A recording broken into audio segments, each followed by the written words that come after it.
Hi, and welcome to the Dog 10, our dog cast, where we spend 10 minutes or less talking about training and dog behavior and all things dog with my favorite trainer. My name is Kara Ochterberg, and I am an author and advocate for homeless dogs. And I also am part of Who Will Let the Dogs Out. And our mission is to raise resources and awareness for homeless dogs and the heroes who fight for them. That's who I am. And in here, along with me, the person actually with the answers to your questions. I don't know what I'm doing. I'm just asking the questions and chiming in occasionally and interrupting a lot. But the real answers are going to come from Crystal, and let her tell you who she is. You're the one squeezing my brain. I am a dog trainer and behavior consultant and a writer and host of Far-Fetched Dog Podcast, a podcast all about dog myths and misconceptions.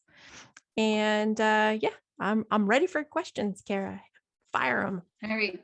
I gotta grab them. Wait a minute. I want to make sure I get the name right. So let me make sure I pull this up. Ooh, yeah. Okay.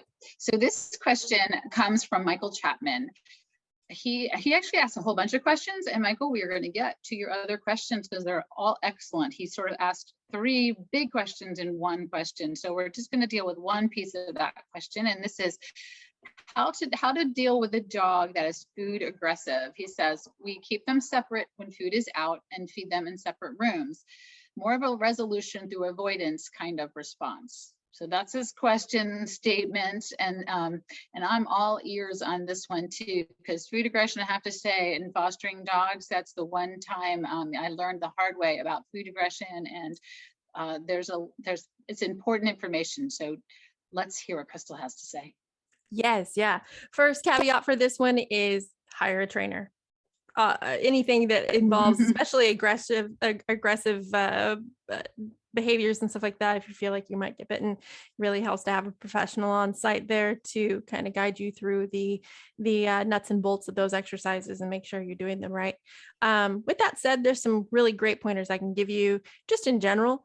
First things first, avoiding it is half your battle.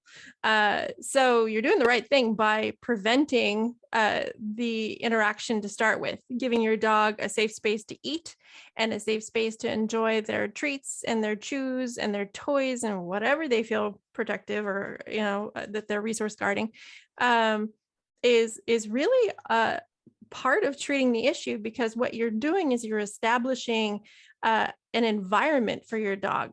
And if that environment is one where they feel safe and they feel like they're going to get what they need, as time goes by, which is the other key factor in treating this issue, time is a huge player here. As time goes by, your dog's going to feel a lot more confident about getting what they need, and they're going to be less, just by default, less prone to becoming aggressive and protecting their stuff. Now, with that said, some dogs will be resource guarders for life because they feel deeply passionate about making sure that their things don't get taken from them. Some dogs have prior experiences with this where they've had to fight for their food and stuff, and that can certainly make the issue a lot more intense. But in most cases, for most dogs, and we see this in rescue all the time, as you mentioned, Kara, dogs come in, they're very unstable. Their environment is unstable. Even if we're giving them everything they need out of the gates, we're smothering them with love and resources, a dog still has a history and they're still going to need time to stabilize. So for people who are fostering or adopting new dogs, it's especially key for them upfront to create those safe spaces for their dogs and just assume that the dog needs that space. Don't test them out. Don't put them close to the other dog's food just to see how things are going to go. Don't leave toys down. Don't leave things of high value down like bones and chews. Always control those resources. And then you can do cool things like create a system for your dog to earn those things from you. So we like to call it like learn to earn is a common phrase for it. And that's teaching your dog basic manners through obedience. Sit and stay will earn you this bone, or will earn you this treat or this toy. And over time, your dog starts to learn the system of how they're going to get precious resources like food and things to play with. And with that system comes stability. They know exactly where to go to get the things they need. They know that it's not about competing with other dogs in the house to get them because they've never had to compete. So it becomes less about what the other dog has. So those little systems in your house can go a long way to stabilizing things, like, and ridding your environment of dynamics like resource guarding, because dogs do that stuff because they feel like they really need to. And then the other thing that I like to teach that has a lot to do with a dog's ability to give things up or pass things up, sometimes things that they very much want, is to teach a command like leave it.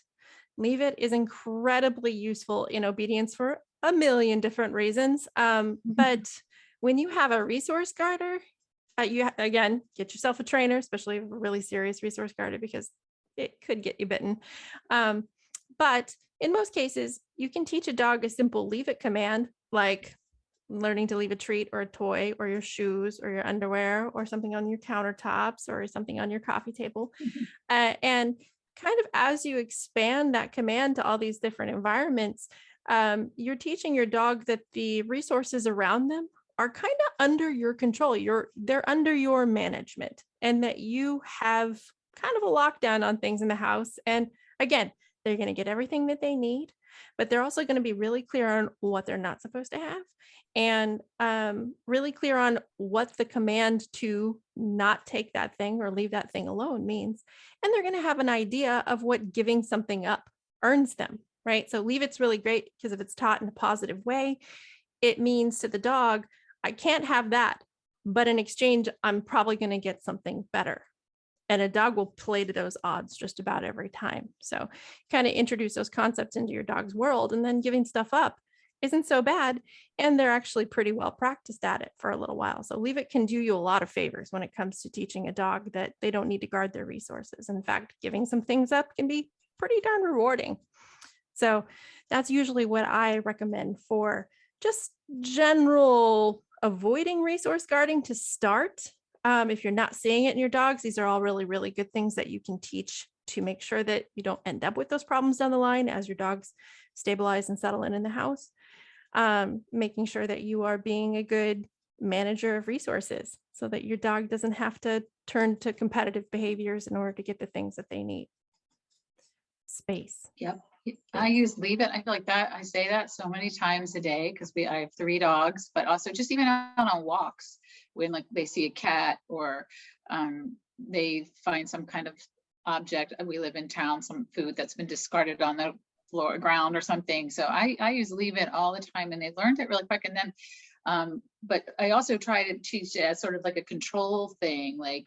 So, and I can't remember what trainer told me to do this trick, and where you keep like, you have like a really high value treat in one hand and a low value treat in the other, and you try to get them to leave one to get the other. And when you've really mastered leave it, they'll leave the high value for the low value. So it's kind of like you just keep going back and forth and rewarding it, and then slowly change I'm not explaining that well, but anyway. No, that's kind of, you're explaining the beginning stages of teaching the command basically. And there's a really great dog training channel on YouTube that I recommend often called Kiko Pup. She does all positive reinforcement training. She uses a clicker to teach her most of her stuff. Teaching a leave it with a clicker, super easy, super effective. But even without a clicker, even if you're just using a marker word, it's super easy to teach, and it's really rewarding because in one session a dog is going to make huge progress. You can see it right before your eyes most of the time, where it's like, wow, I mean, unless you're like working with an especially hungry beagle or Labrador. It might take a little bit longer for some dogs. Yeah. But it is really cool in teaching it because they do understand the concept extremely well. Dogs have this kind of innate ability to understand ownership, and they really are good at playing this game.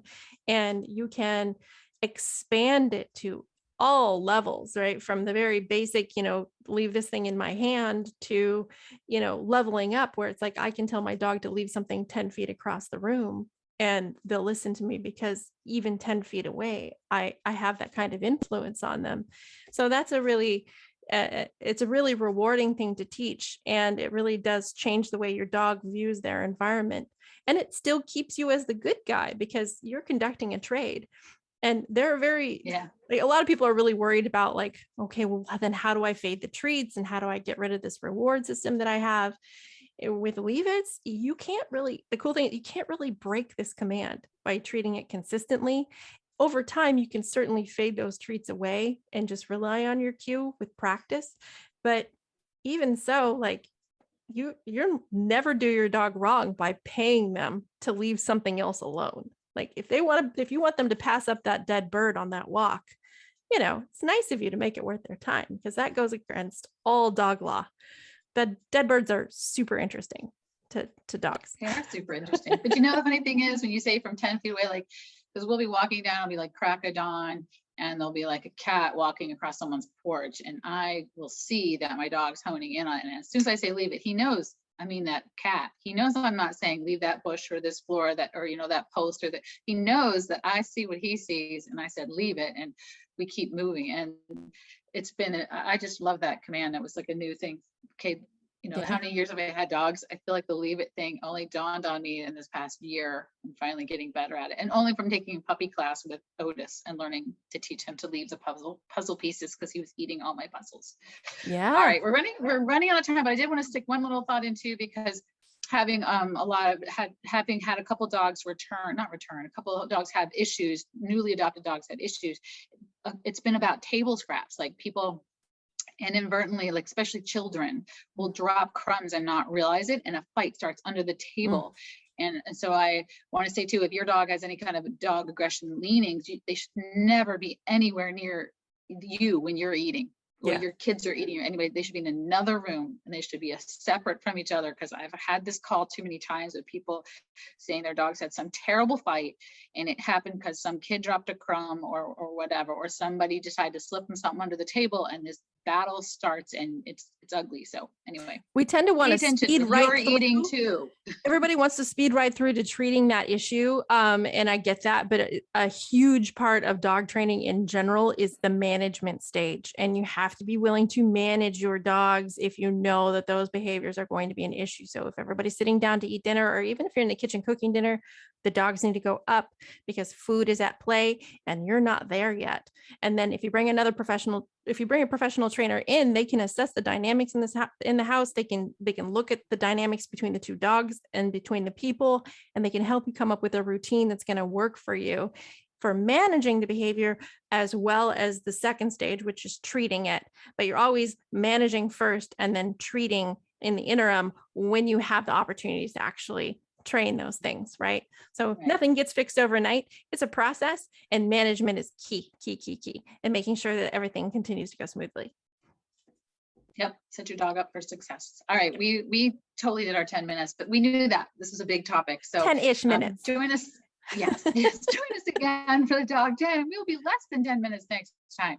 I'm Kara, and you can find me at whowiletthedogsout.org or karawrites.com. You can find links to all my blogs and my books, and you can track me down on social media and by email through either of those sites. And you can send your questions to me, or you can send them to Crystal. And Crystal, how do they get a hold of you? farfetchedpod@gmail.com. Just email them to me, or go to farfetchpodcast.com to check out the website. Great. Thanks for tuning in. All right. Thanks. See you next time, Kara.